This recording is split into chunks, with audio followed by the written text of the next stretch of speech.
નથી અપ્રમત કે પ્રમત નથી, જે એક જ્ઞાયક ભાવ છે. એ રીત શુદ્ધ કથા એને જે જ્ઞાત તે તો તે જ છે.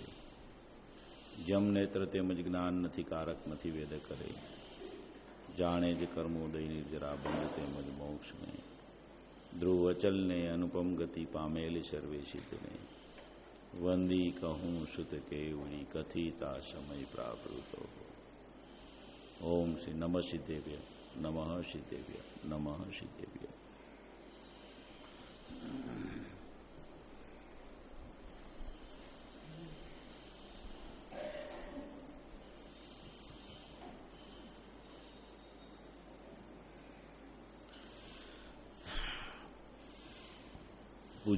पूज्य गुरुदेव श्री का ये द्रव्य दृष्टि जिनेश्वर पर्याय दृष्टि विनेश्वर, उसमें वचनामृत पूज्य गुरुदेव श्री छपे हुए, उसका अपना स्वाध्याय चल रहा है.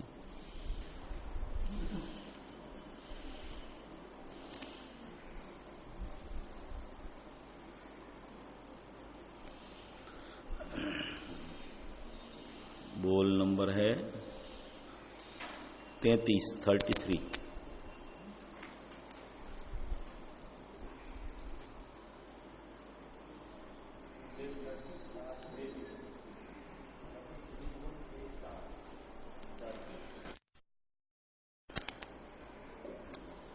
भाई, तूने पंचम काल में भरत क्षेत्र में और निर्धन परिवार में जन्म लिया है, इसलिए हमारी आजीविका आदि का क्या होगा, ऐसा विचार न कर. बोल नंबर 33 है, पेज नंबर 7 है. भाई, तूने पंचम काल में भरत क्षेत्र में और निर्धन परिवार में जन्म लिया है, इसलिए हमारी आजीविका आदि का क्या होगा, ऐसा विचार तू न कर. इसमें पूज्य गुरुदेव श्री क्या कहना चाहते हैं कि तेरा जन्म महाविदेह क्षेत्र में नहीं हुआ है, भरत क्षेत्र में हो गया है,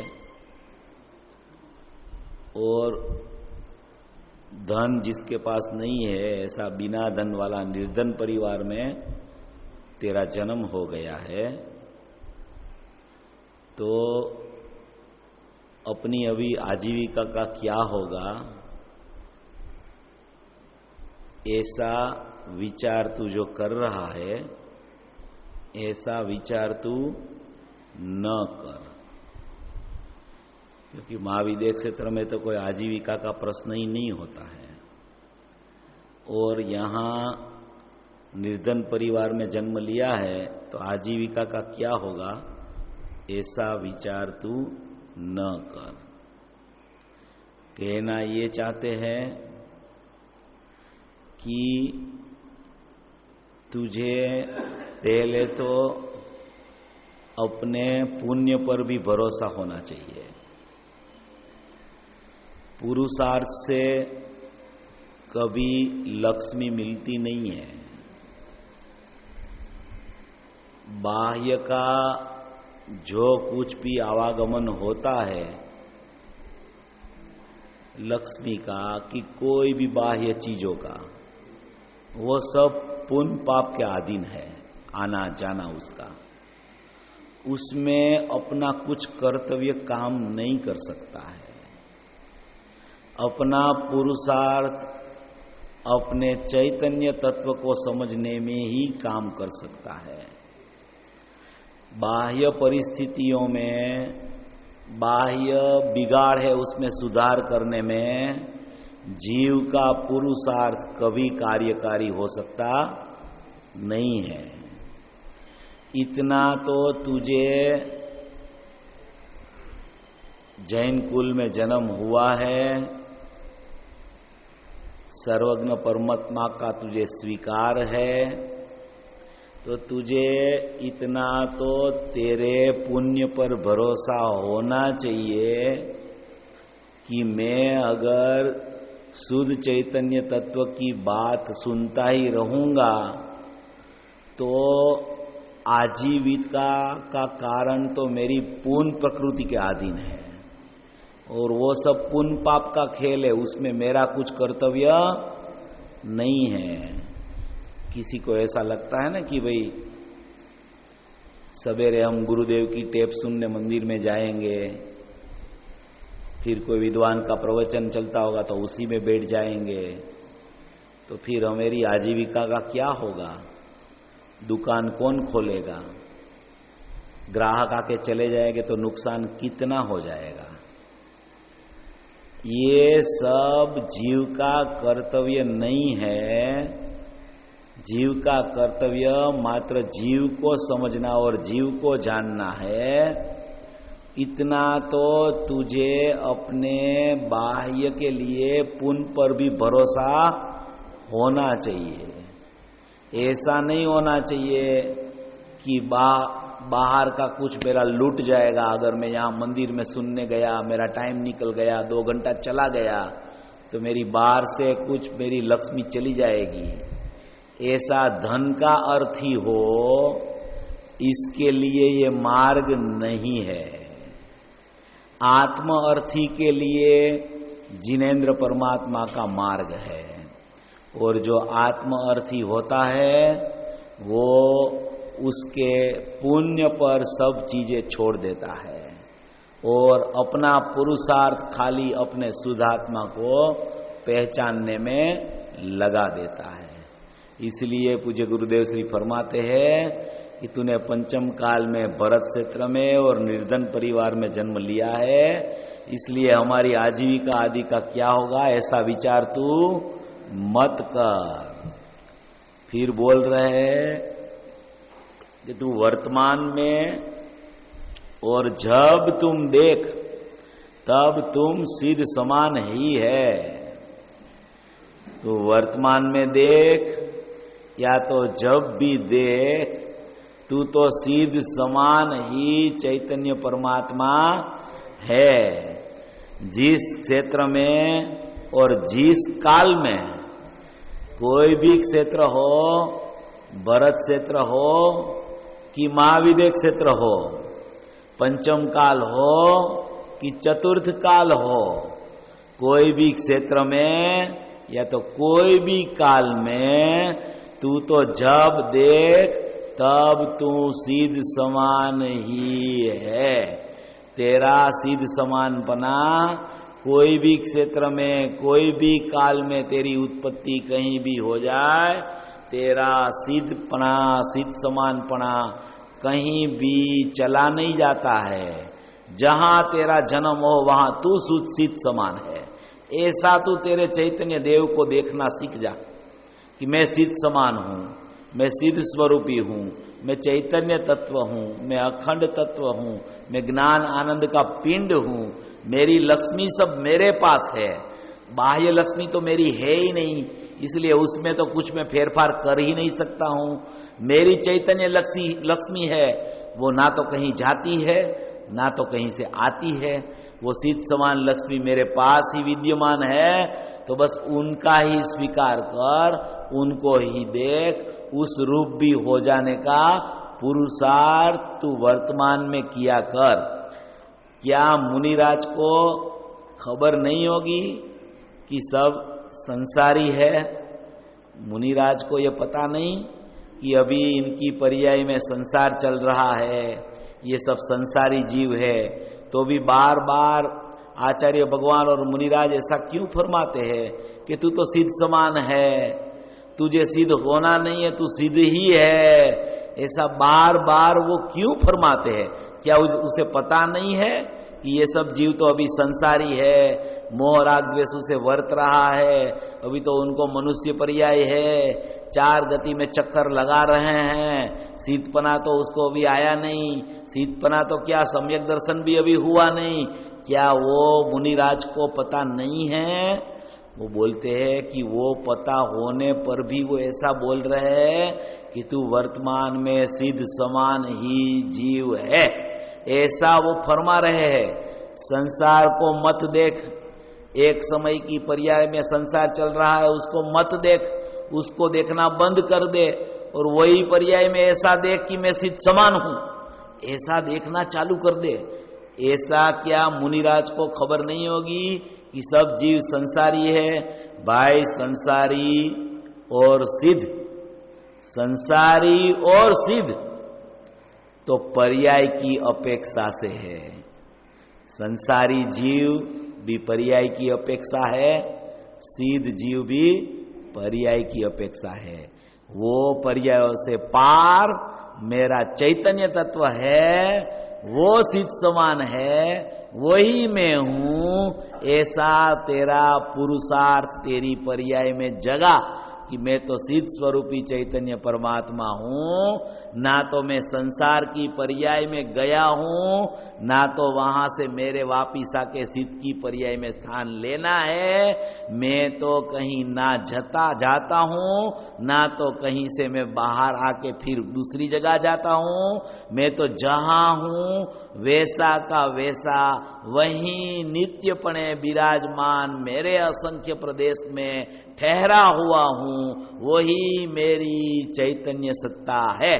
ऐसा तू अपने को देखने का पुरुषार्थ अभी से चालू कर दे। ना तो तू संसार की पर्याय में गया है, ना तो तेरे को सिद्ध पर्याय में जाना है।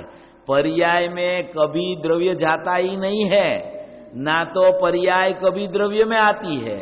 ना तो त्रिकाली द्रव्य संसार की पर्याय में गया है और ना तो त्रिकाली द्रव्य संसार की पर्याय को छोड़ के सिद्ध की पर्याय में नहीं जाने वाला है।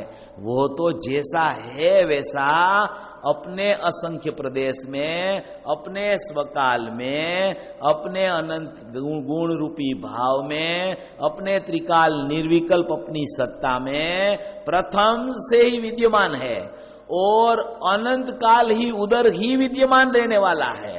ना उसको संसार में कभी वो गया है, ना तो संसार में से निकल के उसको सिद्ध दशा में जाना है। वो तो जहां है वहीं पे ही है। ये सब पर्याय की अपेक्षा से तुझे ऐसा भ्रांति और भास हो रहा है कि मेरा जीव अभी संसार पर्याय में है, मेरा जीव अभी मनुष्य गति में है, मेरा जीव अभी मनुष्य गति में से निकल के देव गति में चला गया है, वहां से फिर मनुष्य में जाएगा, फिर मनुष्य में से केवल ज्ञान प्राप्त करके सिद्ध दशा में जाएगा। तुझे परिवर्तन ही दिखता है क्योंकि तेरा प्रेम है ना पर्याय से छूटता नहीं है। इसलिए तुझे क्या दिखता है? हर समय में कभी भी उसको पूछो कि भाई तू कहां है, तो बोले मैं तो मनुष्य गति में हूं। उनको ऐसा विचार नहीं आता है कि मैं तो मेरा असंख्य प्रदेशी क्षेत्र में शाश्वत विद्यमान अनादि से हूं, वहां से मैं कभी निकलता ही नहीं हूं। ना तो मैं कभी कोई गति में गया हूं कि ना तो वो गति को छोड़कर दूसरी गति में मेरे को जाना है। ना तो चार गति रूप मेरा कभी परिभ्रमण हुआ है, ना तो वो चार गति को छोड़कर मेरे को पंचम गति में जाना है। जाना आना सब पर्याय का काम है। मैं तो पर्याय से भिन्न सदाय चैतन्य तत्व, सदाय उससे निराला, सदाय उससे भिन्न अखंड चैतन्य तत्व, ऐसा के ऐसा मेरा असंख्य प्रदेश में, मेरी निज ज्ञान रूपी वेदी में अनादि से मैं चैतन्य तत्व विराजमान ही हूं। ऐसा मेरा स्वभाव है, ऐसी मेरी निज निधि है, ऐसी मेरी सत्ता है, ऐसा मेरा अखंड भाव है, ऐसा मेरा चैतन्य तत्व है। वो ना तो कहीं जाता है, ना तो कहीं से उसको वापिस आना है। ऐसी मेरी सत्ता अबाधित बंधन बिना की, ना तो बंध में गई है, ना तो उसको मोक्ष में जाना है। बंध में जो गया हो उसको मोक्ष में जाना हो, मगर ये तो बंधा ही नहीं है, तो छूटने का प्रश्न ही नहीं उसको। बंधन है वो पर्याय में है, एक समय की दशा में बंधन है, तो पर्याय को अगर बंधन से छूटना हो, पर्याय को उसका मोक्ष करना हो, तो मैं मोक्ष स्वरूपी तत्व हूं, तो मेरे पास वो आवे। मैं तो जहां हूं वहीं हूं, मेरे को ना तो कहीं कहीं जाना है, ना तो कहीं से वापिस आना है। वो जाना आना वो सब व्यवहार पर्याय का है। मैं तो शुद्ध निश्चय अखंड तत्व मेरी सत्ता में अनादि से विराजमान हूं, वर्तमान में भी वहां विराजमान हूं, अनंत काल तक उधर ही विराजमान रहने वाला हूं। ना तो मैं कहीं जाता हूं, ना तो मैं कहीं से आता हूं। मेरी चैतन्य सत्ता मेरे को छोड़कर कहीं जा ही नहीं सकती है, क्योंकि मेरा स्वरूप ही मेरा ज्ञान आनंद को कभी छोड़ता ही नहीं है। मेरा असंख्य प्रदेश है, वो मेरे जीव के साथ रहता है, मेरे जीव में रहता है। तो ना तो वो असंख्य प्रदेश से मैं छूटता हूं, ना तो मेरा त्रिकाल स्वभाव से मैं छूटता हूं, ना तो मेरा अनंत गुण रूपी भाव से मैं छूटता हूं।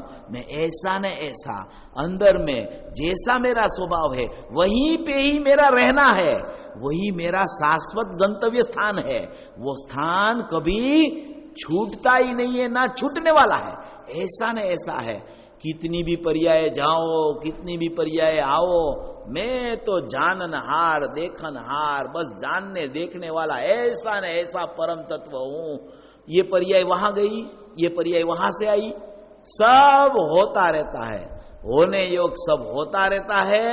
और जाननहार में जानने वाला ऐसा का ऐसा, ऐसा का ऐसा, ऐसा का ऐसा नित्य रहता हूं, ऐसा का ऐसा। ऐसी सत्ता का वर्णन पूज्य गुरुदेव श्री इसमें कर रहे हैं कि भाई संसारी और सिद्ध तो पर्याय की अपेक्षा से है। ना तो तुझे सिद्ध बनना है और ना तो तू संसारी है। तू तो चैतन्य सिद्ध तत्व है, तू तो अखंड तत्व है। संसार को ना छोड़ना तेरा काम है, ना सिद्ध में जाना तेरा काम है। भाई संसारी और सिद्ध तो पर्याय की अपेक्षा से है। स्वभावतः तो यह संसारी जीव भी सिद्ध समान शुद्ध ही है। संसारी जीव भी, संसारी पर्याय का विशेषण है, जीव त्रिकाली द्रव्य का विशेषण है। तो संसारी जीव, संसारी वो पर्याय है, जीव है वो द्रव्य है। तो जीव जो है वो भी सिद्ध समान शुद्ध ही है।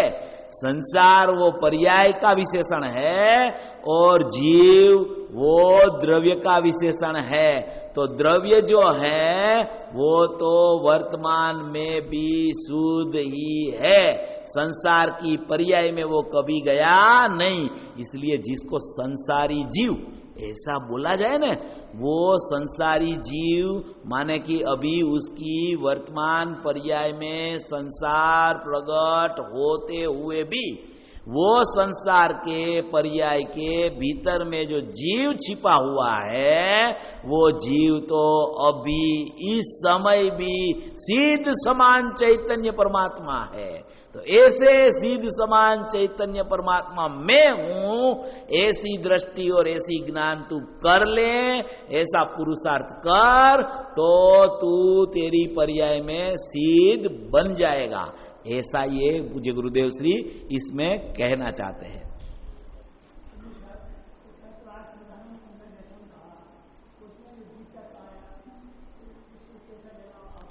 वो अभेद से लेना, अभेद से, तत्वार्थ सिद्धानम सम्यक दर्शन वो अभेद से लेना, उसमें सभी पर्यायों को मत देखना, अभेद जीव है ऐसे देखना, उसको बोला जाए तत्वार्थ सिद्धानम सम्यक दर्शन। श्रद्धान नियम से एक का ही होता है।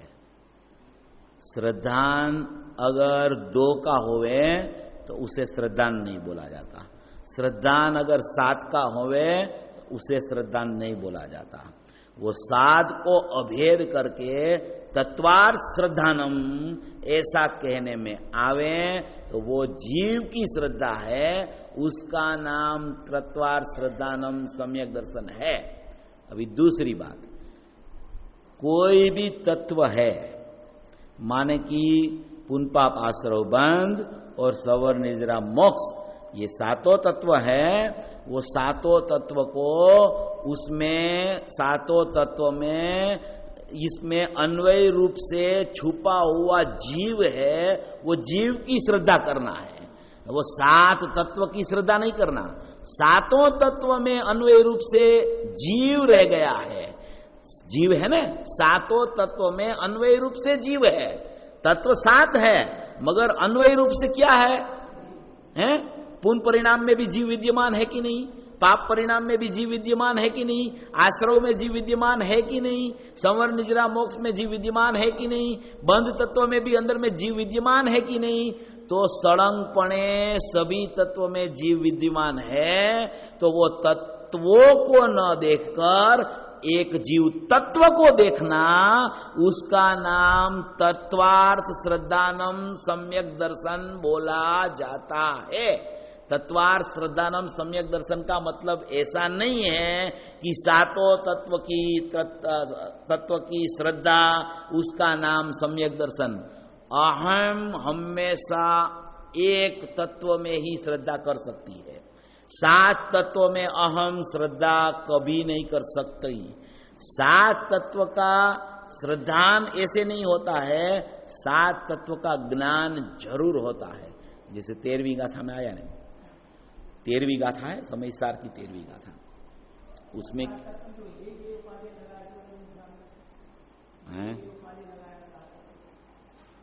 नहीं, वो सब ठीक है, उसमें सड़ंगपणे जीव देखना आप। 13वीं गाथा है, 13वीं गाथा, उसमें ऐसा प्रकरण आया कि भूतार्थ से जाना हुआ नवो तत्व को नवे तत्व को भूतार्थ से जानना है। भूतार्थ से जाना हुआ जीव, जैसे जीव अजीव पुण्य पाप आश्रव बंध संवर निजरा मोक्ष, नवे तत्व को सबको भूतार्थ से जानना है, उसका नाम सम्यक दर्शन बोला। उसमें क्या बोला, नवे तत्व को भूतार्थ से जानना, उसका नाम सम्यक दर्शन ही है, ऐसा लिखा आचार्य भगवान ने, पहली पंक्ति में लिखा है। नवे तत्व को भूतार्थ से जानना, उसका नाम सम्यक दर्शन ही है। बराबर है, ऐसा आया। अभी 11वीं गाथा में ऐसा आया कि त्रिकाली द्रव्य को भूतार्थ है, वो त्रिकाली द्रव्य को जानना, उनकी श्रद्धा करना, उनका नाम सम्यक दर्शन है। 11वीं गाथा में वो बात आई। और 13वीं गाथा में अभी तो आचार्य भगवान की कलम की स्याही सूखी नहीं है, 11वीं गाथा अभी पूरी हुई, 12वीं में जानेला प्रयोजनवान बोला और 13वीं गाथा लिखी। 13वीं गाथा से नव तत्व का विस्तार शुरू हुआ। तो 13वीं गाथा में ऐसा लिख दिया कि नवे तत्व को भूतार्थ से जाना हुआ, उसको सम्यक दर्शन ही है। तो नव तत्व को अगर भूतार्थ से कैसे जाने, नव तत्व को जानने का नाम सम्यक दर्शन है। अभी आप 11वीं गाथा में बोल के गए कि एक तत्व को भूतार्थ को जानो, उसी का नाम सम्यक दर्शन है। और अभी 13वीं गाथा लिखते हो, उसमें लिखते हो नवे तत्व को जानना, उसका नाम सम्यक दर्शन है। तो उसमें मर्म क्या है? पूरे जैन दर्शन में जितने शास्त्र हैं उसमें ये एक ही गाथा ऐसी है 13वीं की, उसमें आचार्य भगवान ने ऐसा लिखा है कि नवे तत्व को भूतार्थ से जानना, उसका नाम सम्यक दर्शन ही है, ऐसा लिखा है। ये समझ सारे?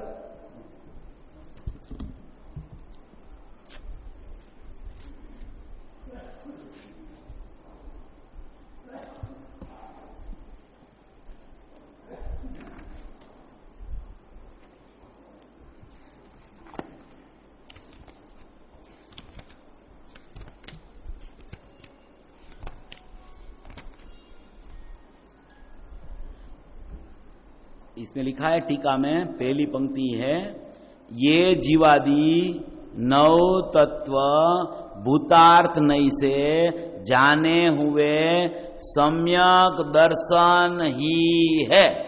अभी नौ तत्व को भूतार्थ नहीं से कैसे जानना है?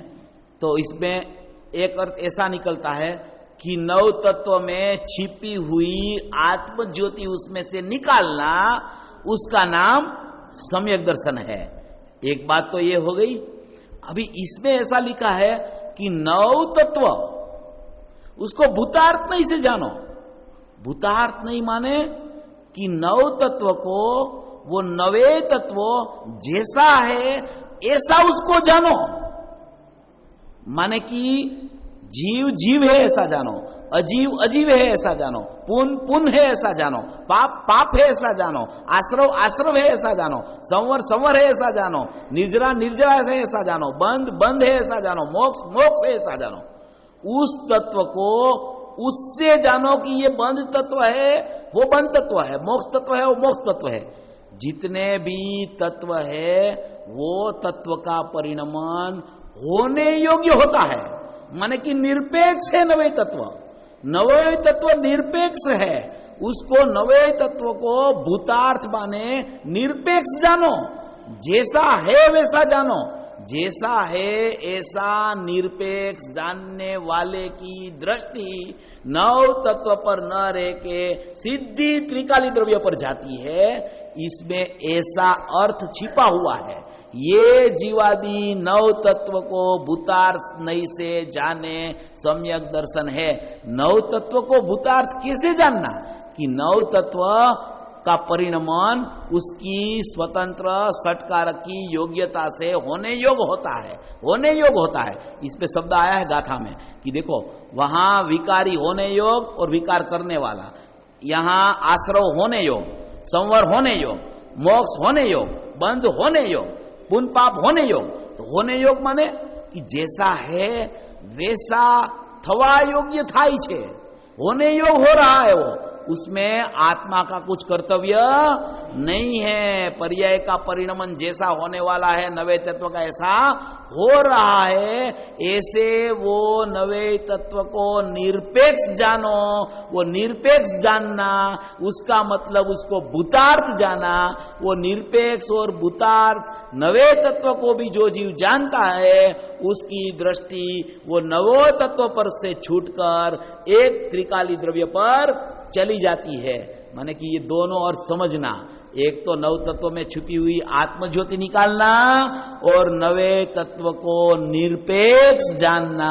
वो निरपेक्ष का वाच्य अंदर में जो टीका है ना, उसमें होने योग होने योग होने योग होने योग सभी तत्व में लगाया है ना, उसको बोला जाता है निरपेक्ष।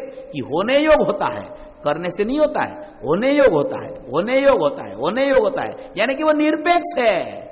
उसको कोई कर सकता नहीं है। ना तो कर्म का उदय से कोई पर्याय में पुण्य पाप आश्रव बंद होता है, ना तो कर्म का अनुदय से संवर निजरा होती है, और ना तो कर्म का अभाव से मोक्ष होता है। वो बाहर से लिया, ना तो आत्मा से पुण्य पाप आश्रव बंद होता है, ना तो आत्मा से संवर निजरा मोक्ष होता है।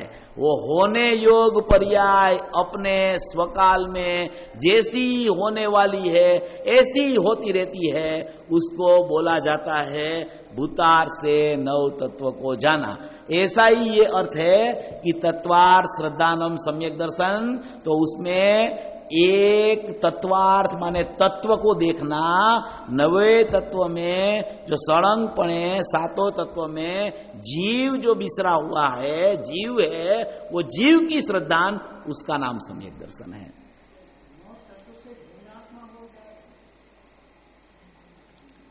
नव तत्व से भिन्न आत्मा ऐसे कहा जाता है कि नव तत्व में जो पहला जीव लिया है न, वो जीव की पर्याय ली है। वो जीव की पर्याय है, वो जीव नहीं है। वो उसमें जीव की पर्याय ली है, और वो जीव की पर्याय अजीव का ज्ञान, वो अजीव पुण्य और पाप तत्व, वो दोनों मिला के आश्रव, और आश्रव राग का निमित्त से जो बंद होता है, और आश्रव का निरोध पूर्वक संवर, बार बार संवर होना वो निर्जरा, और परिपूर्ण संवर की उपलब्धि, निर्जरा की उपलब्धि, उसका नाम मोक्ष। ऐसे नव तत्व की परिपाटी चली है। पहला जीव जो आया है नव तत्व में, वो जीव की पर्याय लेना, वो जीव की पर्याय है, वो जीव नहीं है। वो नवे तत्व में आत्म ज्योति छिपी हुई है। नव तत्व में छिपी हुई आत्म ज्योति को उसमें से निकालना। प्रतिपदम एक रूपम, पर्याय पर्याय एक रूप आत्मा अंदर में छिपा हुआ है, ऐसा भेद ज्ञान ज्योति लगाकर नवो तत्व में छुपी हुई आत्म ज्योति को निकालना, उसको बोला जाता है कि ये जीव ने नव तत्व में से अपने भूतार्थ स्वभाव को निकाला, सम्यक दर्शन का विषय को निकाला और उनकी श्रद्धा की, तो सम्यक दर्शन की प्राप्ति उसे वर्तमान पर्याय में हो गई, ऐसा उसमें कहने का भावार्थ है। अभी ये बोल नंबर है, और भी प्रश्न हो तो पूछ लेना, कोई बात नहीं, कितने भी प्रश्न हो, आपको विकल्प आवे ना तो पूछ ही लो आप, कोई बात नहीं। अभी ये दोपहर को तो अपन ने गोष्ठी ही रखी है, ये तो कुछ कोई पूछते नहीं है, इसलिए मैं इसमें से बोल लेता हूं।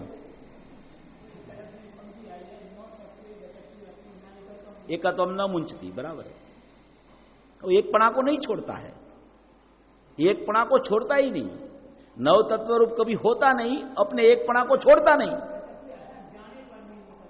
क्या? हाँ, देखो भैया, ऐसा है कि जितनी भी गाथाएं हैं, जितने भी कलश है जो आचार्य भगवान ने लिखे हैं, उसका अपने को मर्म समझना है और सभी चीज को अपन को द्रव्य पर्याय से उसकी खतौनी करना है? नव तत्व है, वो नवे तत्व पर्याय रूप होते हैं। नव तत्व गतत्वेपि तत् एकत्वम न मुंचती, नव तत्व होते हुए भी अपना जीव अपना एक पणा को नहीं छोड़ता है, ऐसा कहने का आशय वो कलश में है, बराबर है। तो वही तो बात अपनी हुई अभी नव तत्व वाली, वो पर्याय हैं और हरेक पर्याय में जीव विद्यमान है, कोई पर्याय में जीव विद्यमान नहीं है ऐसा नहीं है। पर्याय है, वो पर्याय क्या है चीज, पर्याय क्या है? पर्याय अंश है और वो अंशी का अंश है, तो अंश में अंशी तो है ही, अंश में से अंशी निकल नहीं गया। ऐसे मत देख लेना कि पर्याय और द्रव्य की भिन्नता करी तो द्रव्य इस तरफ है, पर्याय इस तरफ है। जहां द्रव्य है वहीं पे ही पर्याय है, उसका भाव की भिन्नता देखना है अपने को, ऐसे क्षेत्र भिन्नता नहीं देखना। क्षेत्र भिन्नता भी आई है, मगर इस तरीके से क्षेत्र भिन्नता अपने भाव में मत सोचना, माने कि भाव की भिन्नता है, एक का भाव त्रिकाल है, एक का भाव उत्पादी वाला है, एक परिणमनशील है, एक अपरिणामी है। तो अभी जहां जहां पर्याय का वर्णन है वहां वहां आत्मज्योति तो उसमें छिपी हुई है, तो दिखती है ऊपर ऊपर पर्याय, मगर अंदर में तो आत्मज्योति है।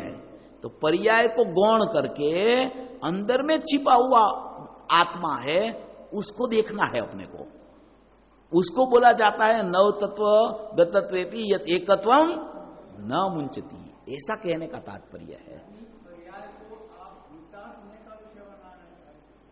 क्या? भूतार्थ नहीं से जानो, उसका मतलब यह है कि निरपेक्ष जानो। भूतार्थ नहीं से माने निश्चय से भी पर्याय को जाना जा सकता है। वो निश्चय कौन सा? कि निरपेक्ष का नाम निश्चय, सापेक्ष का नाम व्यवहार।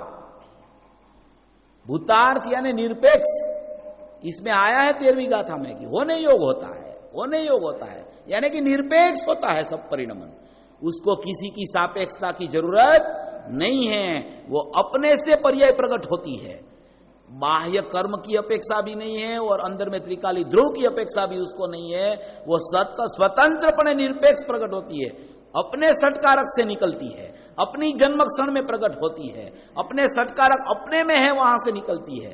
अपने में है माने पर्याय के सटकारक पर्याय में है, द्रव्य के सटकारक निष्क्रिय है, पर्याय के सटकारक सक्रिय है। ना तो द्रव्य का सटकारक क्रियाशील सटकारक को कुछ देता है, ना तो क्रियाशील सटकारक में से ध्रुव सटकारक में कुछ जाता है। दोनों स्वतंत्र स्वतंत्र है, उसको बोला जाता है निरपेक्ष से नव तत्व को जाना, भूतार्थ से नव तत्व को जाना, उसकी दृष्टि द्रव्य ऊपर जावे तो सम्यक दर्शन की उत्पत्ति हो जावे। ऐसा ऐसा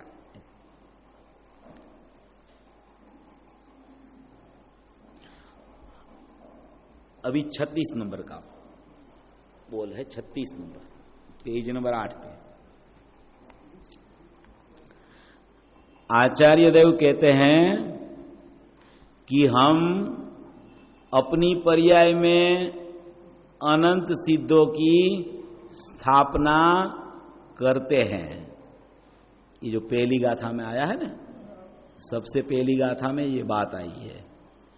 आचार्य भगवान कहते हैं कि हम अपनी पर्याय में अनंत सिद्धों की स्थापना करते हैं और जिज्ञासु से कहते हैं कि प्रभु, जिज्ञासु को प्रभु कह के पुकार करते हैं कि हे प्रभु, हे जिज्ञासु जीव, हे सत्स्वरूपी जीव, हे ज्ञायक देव, हे परमात्मा चैतन्य तत्व। जिज्ञासु से कहते हैं कि हे प्रभु, तू श्रोता रूप से हमारे पास श्रवण करने आया है। अभी तू श्रोता बनके हमारे पास श्रवण करने आया है।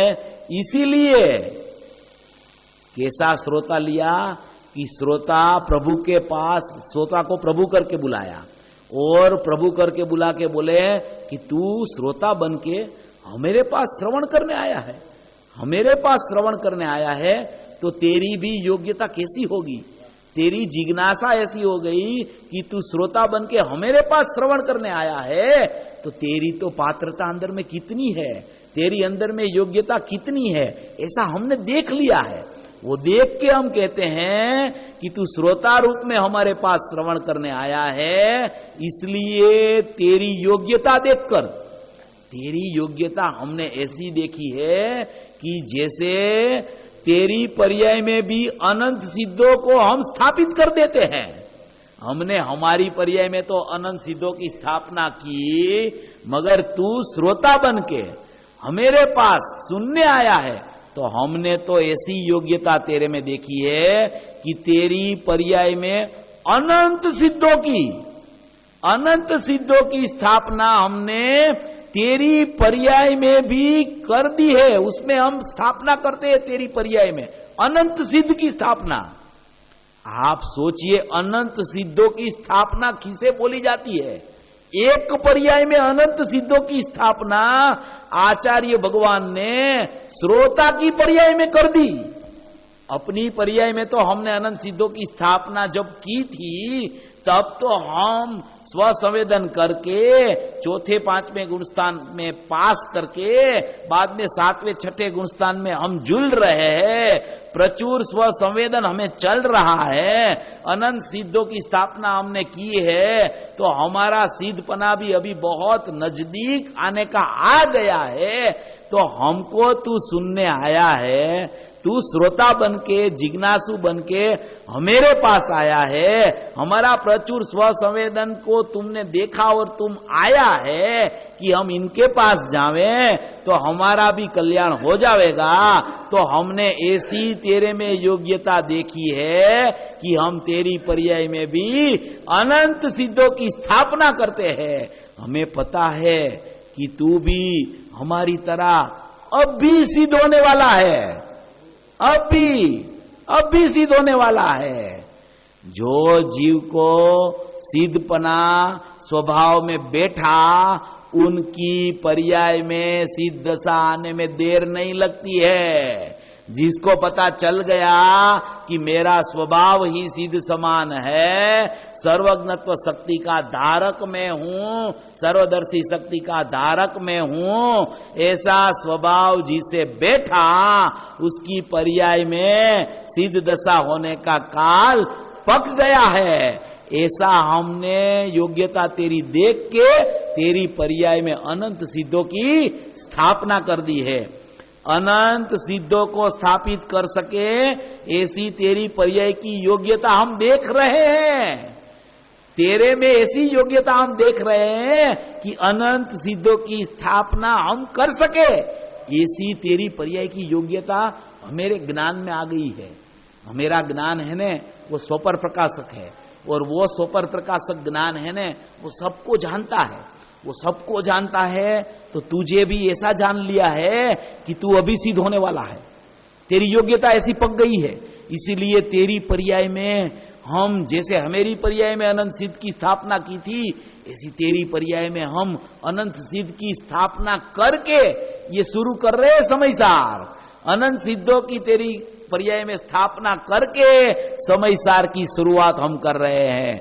अनंत सिद्धों को स्थापित कर सके ऐसी तेरी पर्याय की योग्यता देख रहे हैं। जैसे हम सिद्धत्व प्राप्त करेंगे, आचार्य भगवान लिखते हैं कि जैसे हम सिद्धत्व प्राप्त करेंगे, सिद्धत्व की प्राप्ति यहां होती है, ऊपर जाके नहीं होती है। सिद्धत्व की प्राप्ति यहां होती है और उसी समय वो ऊपर चला जाता है। सिद्धत्व तो यहां ही है, कोई दूसरे क्षेत्र में नहीं है। जैसे सिद्धत्व प्राप्त हम करेंगे, वैसे ही जैसे हम सिद्धत्व प्राप्त करेंगे, वैसे ही इन श्रोताओं का समूह, अकेला श्रोता नहीं, सिद्ध दशा में हम अकेले नहीं जाएंगे। हमारा विमान तो 608 का उड़ता है, तो सब जगह से हमारे ही विमान चलने वाले हैं, तो हम अकेले सिद्ध में नहीं जाते। हम तो हमारे श्रोता के समूह को साथ में लेके सिद्ध दशा में जाते हैं। ऐसे बोलते हैं कि जैसे हम सिद्धत्व प्राप्त करेंगे, वैसे ही इन श्रोताओं का समूह भी सिद्धत्व को प्राप्त होगा। जैसे हम सिद्धत्व की प्राप्ति करेंगे, तो जो हमेरी पर्याय में हमने सिद्धों की स्थापना अनंत की, तो हमारा सिद्धत्वपना होगा। वैसे ही हम श्रोता की योग्यता देख के वो श्रोता की पर्याय में अनंत सिद्धों की स्थापना कर रहे हैं, तो जैसे हमारा सिद्धत्व परिणमन होगा, तो हमारे साथ साथ में जो श्रोताओं में हमने सिद्धत्व की उसकी पर्याय में स्थापना की है, वो भी हमारे साथ साथ में सिद्ध दशा में चलने वाले हैं। वो पूरा टोला हमारा, पूरा मुमुक्षु का समुदाय, पूरा समूह, हम एक साथ में सिद्ध दशा में जाने वाले हैं। जैसे होते हैं ना ज्ञानी पुरुष, वो अकेले मोक्ष में नहीं जाते हैं, वो सबको साथ में लेके जाते हैं। ऐसा भी एक नियम है कि तीर्थंकर का जीव जो होता है ना, तीर्थंकर का जीव, वो तीर्थंकर का जीव के साथ में कोई थोड़े बहुत जीव बहुत काल से साथ, बहुत भव से साथ साथ में ही चलते होते हैं। पिछले भव में, उसके पहले भव में, उसके पहले भव में, उसके पहले भव में, जहां तीर्थंकर विचरते हैं, जाते हैं, उधर ही वो उसके साथ साथ में ही रहते हैं। ऐसा एक नियम है। तीर्थंकर जहां जाते हैं, वहां उसका श्रोताओं का, अमुक जीवों का समुदाय बहुत माने की पर्यायों में एक के बाद एक, एक के बाद एक, एक के बाद एक, उनकी गति भी उनके साथ साथ में ही चलती रहती है। तीर्थंकर अकेले मोक्ष में नहीं जाते, वो अपने साथ सबको लेके जाते हैं। इसलिए तो वो जब अपनी पर्याय में सिद्ध की स्थापना करते हैं ना, तब श्रोता की पर्याय में भी उसकी पर्याय की योग्यता देख के उसी में भी अनंत सिद्धों की स्थापना करके ये गाथा लिखते हैं कि ध्रुव अचल ने अनुपम गति पामेल सर्वे सिद्ध ने, वंदी कहूं श्रुत केवड़िया कथिता समय प्रावृत हो। हमें सिद्ध की प्राप्ति हमारी होगी, साथ साथ में सब श्रोता भी हमारे साथ में सिद्धत्व को प्राप्त होंगे। तेरी पर्याय में अनंत सिद्धों की स्थापना की है, इसलिए तेरा लक्ष्य, देखो बहुत मार्मिक बात बता रहे हैं। जो श्रोता की पर्याय में आचार्य भगवान ने उसकी योग्यता देखकर उसमें अनंत सिद्धों की स्थापना कर दी है, तो तेरी पर्याय में अनंत सिद्धों की स्थापना हमने की है, इसलिए तेरा लक्ष्य तेरा लक्ष्य अल्पज्ञ पर्याय पर नहीं रह सकेगा। ये मेरी मनुष्य गति की पर्याय है, ये राग द्वेष मोह चल रहे है, ये अज्ञान दशा चल रहा है, ऐसा तेरा लक्ष्य उधर जाएगा ही नहीं, क्योंकि तेरी पर्याय में हमने अनंत सिद्धों की स्थापना कर दी है। पर्याय में अनंत सिद्धों की स्थापना, राग द्वेष मोह वाली पर्याय में अनंत सिद्धों की स्थापना की है। तो तू पर्याय को भी देखेगा न तो तेरे को अनंत सिद्ध ही दिखेंगे, राग द्वेष मोह नहीं दिखेगा। अल्पज्ञ पर्याय को तू नहीं देखेगा, क्योंकि तेरी पर्याय में हमने अनंत सिद्धों की स्थापना कर दी है। तो जैसा तेरा सिद्ध स्वभाव है, ऐसा ही सिद्ध स्वभाव की अनंत सिद्ध की स्थापना तेरी पर्याय में कर दी, तो तू अवश्य मोक्ष में जाने वाला है। अल्पज्ञ पर्याय को भी तू अभी लक्ष्य पूर्वक नहीं देखने वाला है, वहां देखेगा तो भी तुझे सिद्ध की स्थापना कर दिए ऐसा सिद्ध दिखाएगा, तो अल्पज्ञपना चला जाएगा और सिद्धपना की प्रगटता हो जाएगी। तेरा लक्ष्य अनंत सिद्ध की स्थापना की है, इसलिए तेरा लक्ष्य अल्पज्ञ पर्याय पर नहीं रह सकेगा। स्वभाव में सर्वज्ञ को स्थापित किया है, माने कि अपने पर्याय स्वभाव में सर्वज्ञ की स्थापना की है, इसलिए अवश्य तू सर्वज्ञ होगा होगा न होगा, ऐसा ज्ञानियों का कौल करार है कि हमने तेरी पर्याय में सिद्धत्व की स्थापना कर दी है। तू श्रोता इतना जिज्ञासु बन के सुनने को ये जिनवाणी आया है। ये जो लिखा हुआ शास्त्र है वो शास्त्र सिद्ध गति के लिए लिखा हुआ है, मोक्ष की प्राप्ति के लिए लिखा हुआ है। पूज्य गुरुदेव श्री के हाथ में ये संवत 1978 में समयसार शास्त्र आया। समयसार शास्त्र 1978 में उसके पास आया।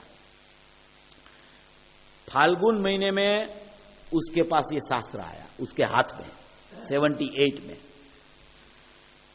जैसा उसने शास्त्र पढ़ना शुरू किया, खोला, बस पहली गाथा निकाली और पढ़ी, उनको पता चल गया कि ये अशरीरी होने का शास्त्र है।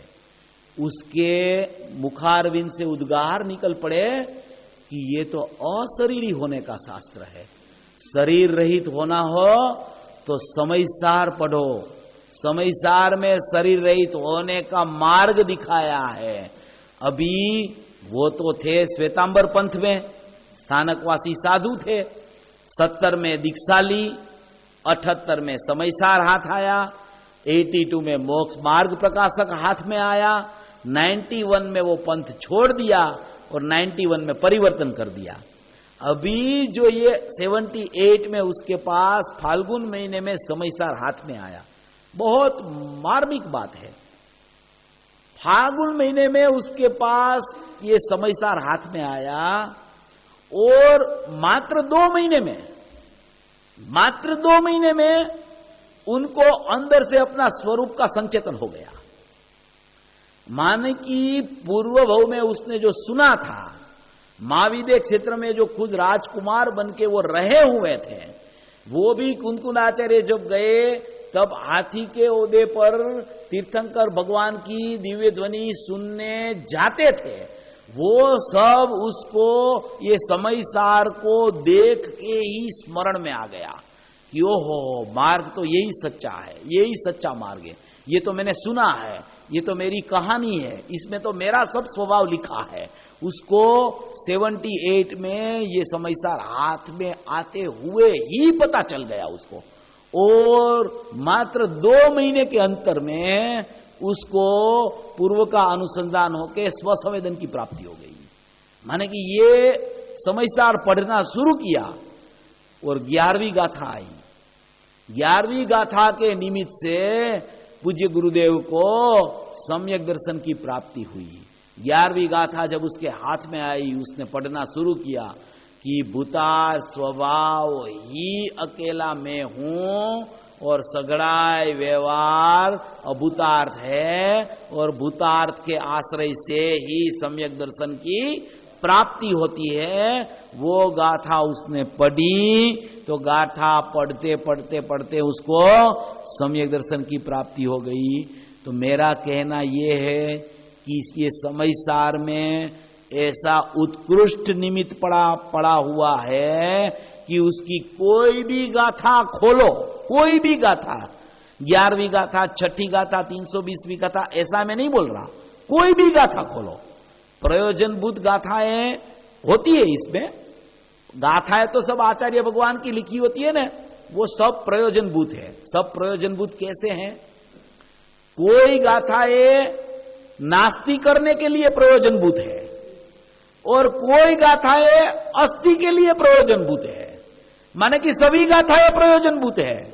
किसी गाथा नास्ति करने के लिए भी प्रयोजनभूत है। अजीव अधिकार है ना, उसमें सब नास्तिक की गाथा आई है, ये तो नहीं है, ये तो नहीं है, ये तो नहीं है। तो वो अजीव अधिकार में भी जीव बताना है कि ये तेरा स्वरूप नहीं है, ये तेरा स्वरूप नहीं है, ये तेरा स्वरूप नहीं है, तेरा स्वरूप ये है, ऐसा दिखाना है। तो वो अजीव अधिकार की गाथा प्रयोजनभूत है, अप्रयोजनभूत नहीं है। आचार्य भगवान का एक शब्द भी अप्रयोजनभूत नहीं होता है। या तो वो नास्ति के लिए लिखते हैं या तो वो अस्थि के लिए लिखते हैं, मगर जितना लिखते हैं वो प्रयोजनभूत ही लिखते हैं। और सचमुच में तो वो कुछ लिखते ही नहीं, वो तो अपने आत्मा में डूबते हैं, अपने आत्मा को अपनी पर्याय में लिखते हैं, और अपने आत्मा को अपनी पर्याय में लिखते लिखते जब वहां से निर्विकल्पता छूटती है और सविकल्पता समयवर्ती आती है, तो स्वयं जड़ में जड़ की लेखनी होती है। उसका कुछ कर्तव्य उसमें है नहीं। अमृतचंद्र आचार्य ने लिखा है आखिरी में कि हे श्रोताओ, ये हमने टीका लिखी है, ऐसा मोह से मत नाचो, ये टीका का कर्ता हम नहीं है। टीका स्वयं अपने से अपने में हो रही है। हम तो जानन देखनहार है, हम तो जानने देखने वाले हैं। हमारा कुछ कर्तव्य इसमें है नहीं। चाहे लिखा जाए तो लिखा जाए, नहीं लिखा जाए तो नहीं लिखा जाए, हम उसके कर्ता धर्ता नहीं है। हम तो मात्र जानने देखने वाले शुद्ध स्वभावी चैतन्य परमेश्वर परमात्मा है। इसलिए ऐसा कहना चाहता है, कहते आचार्य भगवान कि हमने तेरी पर्याय में अनंत सिद्धों की स्थापना कर दी है। उसी हिसाब से तू अपने स्वभाव को देख। तेरा स्वभाव में अनंत सिद्धत्व पड़ा है। अनंत सिद्ध की पर्याय जो प्रकट होने वाली है वो तेरे स्वभाव में पड़ी है। ऐसा अनंत सिद्धत्व लेके तेरा द्रव्य स्वभाव पड़ा है। ऐसे स्वभाव को तू देख, उसकी श्रद्धा कर, उसका ज्ञान कर, उसमें लीन होने का पुरुषार्थ कर। ये पंचम काल है। हमें तो ये भरत क्षेत्र में आ गए हैं, यहाँ तो तीर्थंकर का विरह है, हमें तो यहाँ से केवल ज्ञान की प्राप्ति नहीं हो सकेगी। तो अभी तो हम शुभ भाव की क्रिया करते रहें, वो करते करते शुद्ध भाव की प्रगटता होनी होगी तो हो जाएगी। ऐसी ढीली पोची बातें मत सोच, ऐसा मत कर। ऐसा तेरा प्रयास को छोड़ दे। ऐसा तेरा सिद्ध होने का तेरा अंदर में स्वभाव पड़ा है। तेरी पर्याय में सिद्ध की स्थापना हो रही है और तू अल्पज्ञ है ऐसा देख रहा है। तू सर्वज्ञ है, तू परिपूर्ण है। ऐसे तेरे परमात्मा स्वभाव को देख तो तेरी पर्याय में सिद्धपना आए बिना नहीं रहेगा। इसमें आचार्य भगवान ने सम्यक दर्शन की बात नहीं करी, श्रावकपना की बात नहीं करी, मुनि दशा की बात नहीं की, श्रेणी की बात नहीं की, यथाख्यात चारित्र की बात नहीं की, केवल ज्ञान की भी बात नहीं की। सीधे सीधी सिद्ध दशा की बात कर दी है। माने कि सर्वोत्कृष्ट दशा जो है उसकी स्थापना तेरी पर्याय में कर रहे हैं। उसको भी वो भी पता है कि तेरी पर्याय में अभी क्या क्या हो रहा है, फिर भी तेरी ऐसी पात्रता देखी है, तेरी ऐसी जिज्ञासा देखी है कि तुझे ऐसा लग रहा है कि मैं अभी अज्ञानी हूं, मैं मिथ्या दृष्टि हूं, मैं रागी द्वेषी मोही हूं। तेरे को ऐसा तुच्छपना लग रहा है तेरी पर्याय में, और आचार्य भगवान को तेरा सिद्धत्व दिखता है। उसको ऐसा लगता है कि ये अभी सिद्ध होने वाला है। ऐसे तू अपने स्वभाव को देख, ऐसा कर। आचार्य भगवान कहते हैं कि हम ऐसा देख रहे हैं कि तेरी पर्याय में तेरा भगवान आत्मा जानने में आ रहा है, हम ऐसा देख रहे हैं, इसलिए हम लिख रहे हैं। तुझे स्वीकार क्यों नहीं आता? हमें ऐसा हो रहा है कि तेरी पर्याय में तेरा भगवान आत्मा, वर्तमान अनुभूति स्वरूप भगवान आत्मा, बाल गोपाल सबको अनुभव में आ रहा है, ऐसा हम देख रहे हैं, इसलिए हम 17-18 गाथा में लिख रहे हैं। तो तू क्यों नकार करता है? ऐसा हम देख रहे हैं, अभी तू स्वीकार कर ले, मात्र स्वीकार कर ले। मात्र स्वीकार का पुरुषार्थ है, ज्यादा पुरुषार्थ नहीं है। पर्याय को अंदर ले जाना वो पुरुषार्थ नहीं है।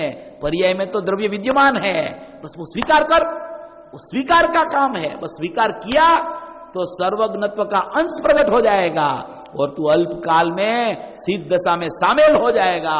ऐसा आचार्य भगवान का कोल करार है। ऐसे अपने द्रव्य को और ऐसी अपनी ज्ञान वाली पर्याय को देख कि मेरी ज्ञान पर्याय में मेरा आत्मा प्रतिष्ठित है। प्रतिष्ठित करना नहीं है, उपयोग में उपयोगवान है, ज्ञान में ज्ञायक है, ऐसा स्वीकार कर तो तेरा ज्ञान अज्ञानत्व मीट के सम्य ज्ञानत्व की प्रगटता होगी ने होगी। ऐसा आचार्य भगवान फरमाते हैं, ऐसा पूज्य गुरुदेव श्री ने फरमाया है कि यहाँ तो सब बॉक्स की मंडली है, यहाँ कोई अल्पज्ञ नहीं है, यहाँ कोई मिथ्या दृष्टि हमें नहीं दिखता है। भले तू तेरी पर्याय को देख के मिथ्या दर्शन देखता हो, राग द्वेष देखता हो, मगर हमें तो तू भगवान आत्मा दिखता है। ऐसा भगवान आत्मा का स्मरण करके, उसकी भावना करके सभी भवी जीव अपनी पर्याय में मोक्ष मार्ग की भावना करके स्थापना भगवान आत्मा की करे। ऐसी मंगल भावना।